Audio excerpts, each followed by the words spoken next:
Et salut à tous, c'est Jodie des Livres de la Crypte. Aujourd'hui on se retrouve dans une nouvelle vidéo qui n'est autre qu'un book haul. J'ai pas mal de choses à vous présenter.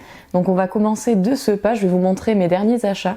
Le premier achat du coup que j'ai effectué, il s'agit du Club des petites filles mortes de Gudule, qui en fait est un recueil de nouvelles. C'est une autrice qui est plus connue pour la littérature jeunesse, mais qui a aussi fait du coup du fantastique et de l'horrifique.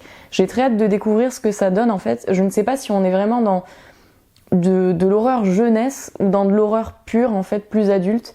Je sais pas trop, donc j'ai très hâte de découvrir, sachant que c'est incroyable. Les gars, j'ai payé ce livre 3-4 euros sur Momox, donc vraiment rien quoi. Et il est tout neuf, genre il est tout neuf. On dirait que personne ne l'a jamais lu. Genre, c'est incroyable. Ce livre à la base, il est à 30 euros. Je l'ai eu à 4 euros et il est absolument neuf quoi. On dirait que personne ne l'a jamais lu. Donc vraiment, comme quoi l'occasion des fois, voilà, ça vaut vraiment le coup quoi. Je me suis procuré ensuite un triptyque de Ryu Murakami. Vous savez, c'est un auteur dont j'ai envie de découvrir la plume en plus grande profondeur, on va dire. Je me suis procuré là un triptyque qu'il avait écrit. C'est un triptyque en fait qui s'appelle Monologue sur le plaisir, la lassitude et la mort. Donc je me suis procuré les 3 titres de ce triptyque. Nous avons parmi ce triptyque Ecstasy qui va raconter l'histoire d'un homme qui en fait va se laisser entraîner dans une spirale. Il va essayer de résoudre une énigme concernant Van Gogh. C'est un homme qui en voulant résoudre cette énigme va se faire vraiment aspirer dans un cercle vicieux de drogue, de sexe, de débauche complète en fait. Donc voilà. Nous avons aussi parmi ce triptyque Mélancolia. Mélancolia qui va raconter l'histoire de Yasaki qui va se confier à une journaliste japonaise et lui expliquer pourquoi il a été SDF et sa relation toxique avec Reiko, une femme magnifique qu'il avait rencontrée. Donc là, on va parler de relations toxiques donc, dans cette histoire. Et le 3e roman de ce triptyque, Thanatos, qui là va raconter l'histoire d'un photographe installé à Cuba qui est convoqué pour servir d'interprète auprès d'une compatriote japonaise suspectée par les services de l'immigration. Et cette femme est très belle, elle va lui raconter son histoire donc raconter l'histoire de celui qu'elle va appeler le maître. Donc là, une relation, je pense, sadomasochiste en fait, assez particulière. Donc je ne sais pas du tout de quoi traite en fait ce triptyque, mais je sais que ça va traiter de sujets très sombres. Donc j'ai vraiment hâte de découvrir ça. Autre livre que je me suis procuré bien sûr, vous vous en doutez, le tome 1 de Blackwater de Michael McDowell. C'est une saga qui me faisait très envie. J'en ai beaucoup entendu parler, comme vous tous je pense, que ce soit sur Insta, sur YouTube, on en a entendu parler de partout. J'ai peur d'être déçue honnêtement, parce que quand j'entends autant parler d'un livre, franchement j'en attends beaucoup, donc là j'ai un peu peur d'être déçue. Ici on va parler d'une saga en fait. C'est une saga de 6 tomes qui vont sortir tous les uns après les autres. Moi pour l'instant j'ai pris que le 1 parce que si j'aime pas, je prendrai pas le 2 forcément. On va nous parler en fait d'une petite ville du sud de l'Alabama où vivent les Casquets, une riche famille de propriétaires qui doivent faire face aux innombrables dégâts provoqués par la crue. Mais c'est sans compter l'apparition aussi soudaine que mystérieuse d'une femme qui s'appelle Elinor et dont le seul dessein semble être de s'immiscer au cœur de cette famille. Et donc d'après ce que je sais, il va y avoir des meurtres. Voilà, on est dans une histoire un peu spéciale. Vous êtes beaucoup à m'avoir dit que ça ressemblait à une série. Donc je pense que ça va être haletant quoi. C'est un récit dans lequel je serai de suite. Mais je ne sais pas trop à quoi m'attendre. En attendant vraiment, comme vous le savez aussi je pense, vous l'avez déjà vu passer, regardez-moi ces couvertures incroyables quoi. Monsieur Toussaint l'ouverture, vraiment ce sont des éditeurs absolument formidables. Hein. Ils font des designs à chaque fois, des graphismes pour leurs livres qui sont juste pépites quoi. Ensuite, qu'est-ce que je me suis procuré ? Je me suis procuré Neverwhere de Neil Gaiman. J'avais envie de lire un autre Neil Gaiman parce que voilà, Neil Gaiman c'est une plume qui m'intimide un peu parce que je sais pas, on est entre le fantastique, la fantasy, c'est un peu particulier, je sais pas si ça peut me plaire. Mais Neverwhere, c'est une histoire qui me donnait envie en tout cas. On va nous parler à Londres, un soir comme un autre, du personnage de Richard qui va découvrir une jeune fille ensanglantée en fait sur le trottoir, qui le supplie de ne pas l'amener à l'hôpital et qui disparaît dès le lendemain. Donc pour Richard, tout va déraper à partir de ce moment-là. Sa fiancée va le quitter, on le reconnaît pas au bureau et certains même ne le voient plus du tout. Le monde à l'envers en quelque sorte. car il semble que Londres est un envers qui s'appelle la ville d'en bas, une cité souterraine où vit un peuple d'une autre époque, invisible aux yeux du commun des mortels. Donc je pense que ce personnage de Richard va finalement rejoindre ce monde d'en dessous. Ça me fait penser un peu à Stranger Things dans ce délire de voilà monde à l'envers et tout. Donc très très hâte de découvrir Neverwhere et ça sera du coup l'opportunité pour moi de découvrir plus en profondeur la plume de Neil Gaiman puisque je connais Coraline mais ça s'arrête là quoi. Donc j'ai pas grande connaissance de cet auteur quoi. Ensuite je me suis procuré La Cité des Saints et des Fous de Jeff Vandermeer. Là aussi, comme vous pouvez le voir d'occasion, c'est un ancien livre de bibliothèque. Voilà, c'est très amusant. Ici, en fait, on va suivre plusieurs nouvelles qui vont se concentrer sur la cité d'Ambre Gris, une cité fantastique qui entretient une ressemblance avec le monde que l'on semble connaître, bien sûr. Et donc, en fait, on va nous parler un petit peu de tout, de saints vivants, d'écrivains fous, de médiocres artistes, d'étranges créatures furtives qui ressemblent à des champignons. Enfin voilà, on est vraiment dans un recueil de nouvelles qui comporte en fait plusieurs écrits. Vous voyez, voilà, il y a plusieurs formes d'écrits, des lettres, des dessins, on a un peu de tout. Et en fait, on va nous parler justement au travers de ces nouvelles de cette cité d'Ambre Gris. Et moi, ça me donnait très très envie. Jeff Vandermeer, si je ne me trompe pas, c'est celui qui a écrit Annihilation. Et ça n'avait pas été une grande réussite, donc j'espère que ça sera mieux avec celui-ci, quoi. Ensuite, je devais vous présenter également Vallée de Pique de Joyce Carol Oates. Vous savez à quel point j'ai envie de découvrir la plume de Joyce Carol Oates. C'est une écrivaine pour l'instant en tout cas qui ne m'a pas déçue. Et ici on va parler d'un auteur qui n'est autre que Andrew. Andrew, c'est un écrivain à succès de romans policiers. Il vit dans une petite ville du New Jersey et il édifie son œuvre là-bas quoi. Voilà, il écrit là-bas.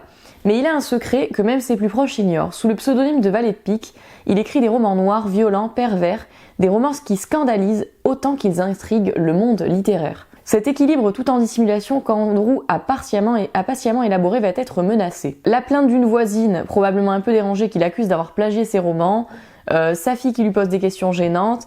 Donc voilà, on est dans un thriller, d'après ce que je vois, où on va suivre un auteur qui, sous son bon visage, va écrire des histoires toutes plus horribles les unes que les autres. Et je pense qu'il va tomber dans une descente aux enfers, en fait, ce personnage. C'est encore une histoire qui me donnait trop envie. Les récits de Joyce Carol Oates, très souvent, me donnent très envie. Et là, en l'occurrence, ça a l'air génial, quoi. Autre histoire, donc bien sûr, là, je vais vous montrer des Clive Barker. Je me suis procuré des Clive Barker parce que j'aime beaucoup Clive Barker. Et j'avais envie de découvrir un petit peu plus ce qu'il avait fait. Je me suis procuré Galilée. Galilée, qui là est une histoire assez particulière. On est dans une saga familiale, on est presque pas vraiment dans l'univers qu'on a l'habitude de retrouver chez Clive Barker. Je crois que c'est une saga familiale avec voilà des mythes, des légendes. Mais ça a l'air très très intéressant. En toute honnêteté, je ne sais pas plus de quoi ça parle. Je me suis procuré également Jack Bock, le démon de Gutenberg. Franchement, là, ça me donnait trop envie. On va parler en fait d'un démon qui habite le 9e cercle de l'enfer et qui écrit en fait son journal quand il a un peu le temps. Il divague, il invente des machines, tout ça. Et en fait, Jack Bock, il va nous montrer son petit monde étrange au travers de son journal. D'après ce que j'en ai lu, ce personnage nous parle directement dans ce récit. Là encore, une histoire de Clive Barker qui a l'air complètement barré et qui me donne très envie. Vous savez, moi, le thème de l'enfer dans les écrits, en plus, c'est un thème qui m'intéresse énormément. C'est pas un livre qui a eu des avis dithyrambiques, mais c'est un livre qui me fait très envie quand même. Et enfin, là, on est sur un classique de Clive Barker que je n'ai pas encore lu. Il s'agit de Secret Show. Secret Show, en fait, dans ce livre, on va parler donc, avec leurs armées de rêves et de cauchemars, du bon Fletcher et de Jaff le Maléfique, qui mènent dans les rues de Palomo Grove la guerre la plus barbare et la plus baroque qu'il n'ait jamais eu lieu. Combat de titans où la lumière affronte l'obscurité et l'occultisme dans un déchaînement de violence et de férocité, car tous veulent l'art, la clé de Quiddity, l'océan au rivage de rêve. Vous connaissez Quiddity, vous l'avez visité le jour de votre naissance, peut-être au cours de votre première nuit d'amour, vous y nagerez de nouveau au moment de votre mort. Et je crois ici, oui, qu'on va parler d'un homme qui en fait traite le courrier et va avoir des courriers très étranges parmi ceux-là. Et donc du coup va tomber en fait dans ce monde très étrange, comme c'est souvent le cas en fait dans les écrits de Clive Barker, toujours des mondes parallèles très très étranges. Franchement, voilà, j'ai très très envie de découvrir ça. Moi de toute façon Barker c'est une plume que je vais continuer. Moi c'est qui tout double, hein, Clive Barker. Soit j'adore, soit j'aime pas trop. C'est un peu comme Dan Simmons en fait. Donc on verra bien quoi. Ensuite, Autre livre que je me suis procuré, Conte de la Fée Verte de Poppy Z. Brite. Poppy Z. Brite, j'avais lu Le Corps exquis, qui était absolument ignoble. C'était un des livres les plus dégueux que j'avais lu, mais en même temps qui était quand même plutôt bien finalement. Et ici, nous sommes dans un recueil de nouvelles d'horreur de la plume de Poppy Z. Brite. J'espère que je vais retrouver un petit peu son côté un petit peu tranchant, vif dans les écrits, parce que c'est ce que j'ai envie de retrouver. Et c'est un recueil de nouvelles d'horreur qui clairement me faisait très envie. Je pense qu'on a un petit peu de tout, donc on verra bien ce que ça donne. Là ici une édition assez vieille de Noël, voilà, qui là aussi est un ancien livre de bibliothèque. J'achète, comme vous pouvez le constater, beaucoup de livres d'occasion en fait. Et voilà, ça me donne très très envie. Un recueil de nouvelles que je vais lire avec grand plaisir. Ensuite, je me suis procuré La vie invisible d'Adi Larue de V.I. Schwab. Ici, on va raconter en fait l'histoire d'une jeune femme qui va sceller un pacte avec le diable. Elle va obtenir en fait le droit de vivre éternellement, mais en échange, personne ne pourra plus jamais se rappeler d'elle en fait. Et un beau jour, en fait, quelqu'un va la reconnaître, un homme va la reconnaître, et c'est là que tout va changer en fait. On n'est pas dans une histoire d'horreur ici, on est plus dans une histoire fantastique, assez dramatique. Voilà, avec une couverture comme vous pouvez voir qui est juste magnifique. En fait, on est sur une couverture, regardez, en calque, et derrière, voilà, on a le visage d'une jeune femme. C'est une histoire qui me faisait très envie, là aussi parce que j'en ai entendu beaucoup parler et que ça peut être quelque chose qui peut me plaire, donc et voilà. Et La plume de V.I. Schwab, en plus, je l'ai encore jamais lu, donc ça sera l'occasion. Là aussi, un livre que j'avais envie de découvrir depuis pas mal de temps, puisque là encore, je l'ai vu pas mal passer. C'est là où on voit qu'on peut être influencé par ce qu'on voit en l'occurrence. Il s'agit d'un roman d'horreur, roman fantastique horrifique de Lee Bardugo, La 9e maison. Je me suis tâtée énormément avant de l'acheter celui-là. Là, je l'ai acheté d'occasion à un prix dérisoire, clairement. Mais je me suis tâtée très longtemps parce que j'en ai entendu du bien et j'en ai entendu du vraiment pas bien de ce livre. J'ai entendu des critiques catastrophiques, comme des critiques qui disaient que c'était le livre de l'année. C'est un peu la même chose avec La vie invisible d'Adi Larue d'ailleurs. J'en ai entendu des critiques dithyrambiques et des critiques qui n'étaient pas bonnes. J'avais envie de me faire ma propre opinion. Ici, on va parler de Alex en fait. Elle a vécu une adolescence chaotique. Élevée à Los Angeles par une mère hippie, elle a abandonné l'école très jeune pour se retrouver dans un monde sombre, violent et sans avenir. À 20 ans, c'est la seule survivante d'un horrible massacre inexpliqué. Et c'est sur son lit d'hôpital qu'elle se voit offrir une seconde chance, rejoindre la prestigieuse université Yale en intégrant la maison l'été. Cette entité, appelée la 9e maison, surveille les 8 sociétés secrètes de Yale et forme les futurs décideurs ainsi que les personnes influentes, pratique la magie sous différentes formes, bien souvent sinistres et dangereuses. Alex, elle a été choisie parce qu'elle possède un pouvoir rare et mystérieux, elle peut voir les fantômes. Et alors que son mentor a disparu, elle va devoir enquêter sur le meurtre d'une jeune fille. Ce qu'elle va découvrir va bien au-delà de l'horreur. Là encore, voilà, une histoire qui me fait envie, sous fond, on est un peu dans de la Dark Academia en fait, donc clairement moi j'aime beaucoup. Nous avons évidemment le petit bandeau de Stephen King qui dit impossible à lâcher, donc forcément tu te dis mais ça va être super. Je sais pas trop à quoi attendre franchement, que ce soit ce livre ou ce livre qui ont subi beaucoup de hype, comme c'est le cas pour Blackwater. Je m'y lancerai avec précaution, tranquillou, voilà, on va pas trop en attendre non plus. On va se lancer et puis on verra bien ce que j'en pense, voilà, après la lecture. Suspense quoi. Autre livre que je me suis procuré, mais c'est à toi que je pense, de Gary A. Brownbeck, une histoire qui me faisait très envie. Un vieux Brajlon, là aussi un vieux Brajlon thriller, qui va nous raconter en fait l'histoire de Thomas, Arnold, Rebecca et Christopher. C'est la fin de leur supplice, ils viennent d'échapper à leur tortionnaire, un tueur en série pédophile qui les séquestrait depuis des années, mais une nouvelle épreuve les attend, et si on les avait oubliés, si on ne les aimait plus, horriblement défigurés et mutilés, ils ont besoin d'un adulte pour les ramener à leurs parents, que certains n'ont pas vus depuis 10 ans, et ils ont choisi Marc. Ça m'intriguait de fou. Il paraît que ce roman, cela dit, d'après les critiques que j'en ai vues, n'est pas facile à lire. Hein. Là, on est sur un roman, ça traite de sujets très très durs. Donc un thriller qui va pas être facile à lire. Je pense que ça doit être un peu dans le même délire que ce qu'on m'a dit sur Une fille comme les autres de Jack Ketchum, que je vais lire bientôt. Voilà, un thriller qui ne va pas être facile à lire, mais dont le résumé me faisait très très envie. Donc voilà, j'ai hâte de suivre cet homme qui va aider du coup ses enfants à retrouver leurs parents. Ça a l'air super. Autre récit que je me suis procuré, 7 pas vers Satan de Abraham Merritt. Là encore un récit fantastique, horrifique, qui me faisait très envie et qui a l'air tout à fait loufoque, vous allez le voir. On va nous parler d'un homme qui, alors qu'il revient de Chine, est enlevé en plein New York et remplacé dans sa vie quotidienne par son double parfait. Il est conduit dans une somptueuse demeure et mis en présence de son kidnappeur qui n'est autre que Satan lui-même. Ou du moins c'est ainsi qu'il se présente.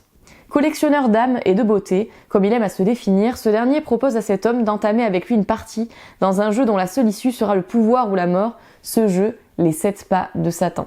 Ça a l'air trop bien, franchement ça a pas l'air trop bien.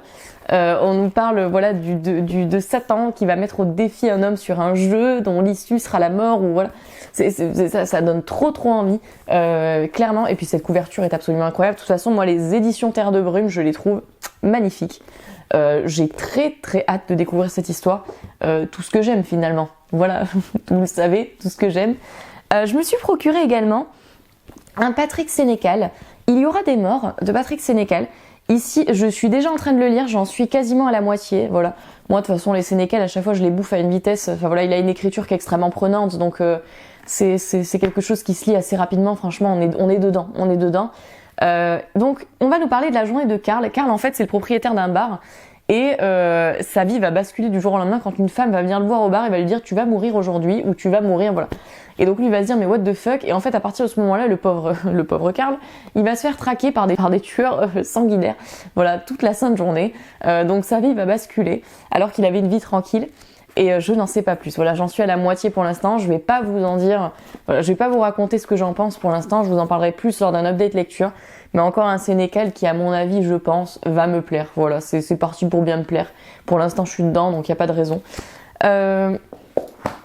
En parlant de Sénécal, je ne peux pas vous le montrer pour l'instant, mais je me suis aussi procuré dernièrement Malface, le tome 1. On est là dans une saga de Sénécal qui a l'air assez loufoque et assez humoristique, où on va parler d'un personnage qui s'appelle Julien Sarkozy et qui en fait arrive dans une école pour enseigner, et dans une école où il va se passer des trucs très chelous. Un Sénécal, là encore, que j'ai hâte de découvrir. De toute façon, Sénécal, je vais tout lire de sa plume, donc c'est clair et net, je vais tout lire. J'aurai le seum, je pense, quand j'aurai tout lu, mais je vais tout lire. Et pour ceux qui ne le savent pas également, j'ai précommandé Flo de Patrick Sénécal aux éditions Ramsay, en fait, qui vont rééditer en France, du coup, certaines œuvres de Patrick Sénécal. Donc vraiment, voilà, si vous avez envie de vous les procurer, bah, vous pouvez désormais vous les précommander. C'est une excellente nouvelle, je trouve, que Patrick Sénécal soit réédité en France. C'est vraiment une très bonne nouvelle, ça permettra à plus de gens de le découvrir. Hors du Québec, on va dire. Je me suis procuré également, je vous en avais déjà parlé dans ma pile à lire du printemps, Galeux de Stephen Graham Jones. Stephen Graham Jones, c'est un auteur dont j'entends énormément parler sur la sphère booktube américain, ou anglophone tout du moins. Dans cette histoire, on va parler d'un petit garçon qui en fait voilà, trame une histoire familiale assez intéressante. On parle d'une histoire de loup-garou.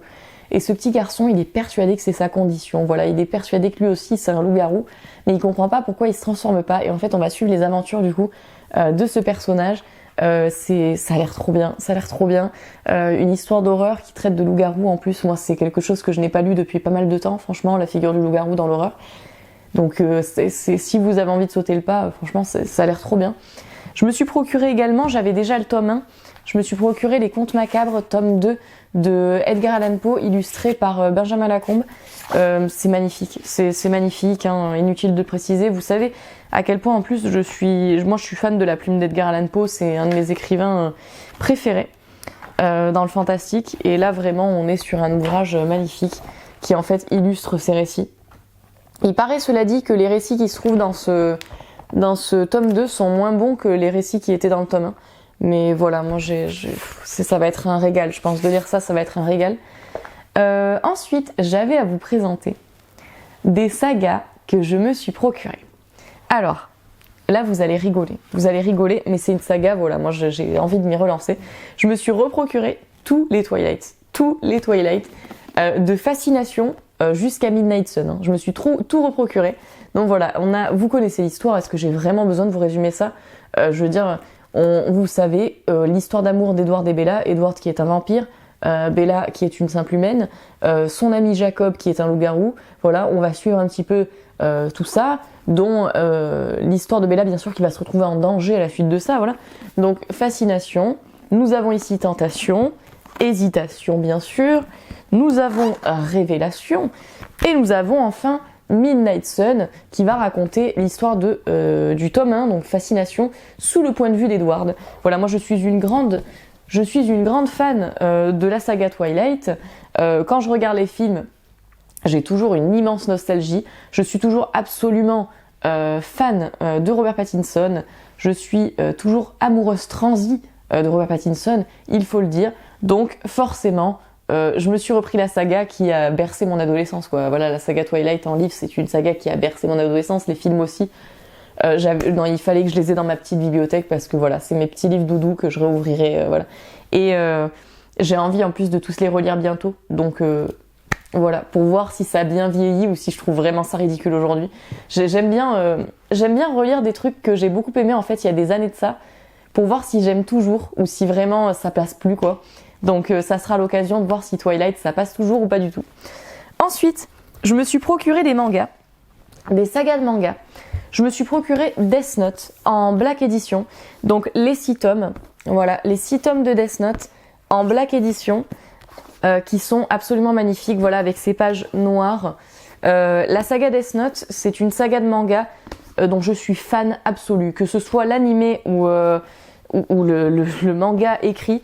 Pour moi, les deux sont absolument incroyables. Parce que l'animé aussi, hein, il y a une ambiance folle avec les musiques et tout, enfin, vous le savez. Et en fait, j'avais toute la saga quand j'étais jeune ado, parce que c'est un des premiers mangas que j'avais lu. Et je ne sais pas pourquoi, je me suis débarrassée de la saga.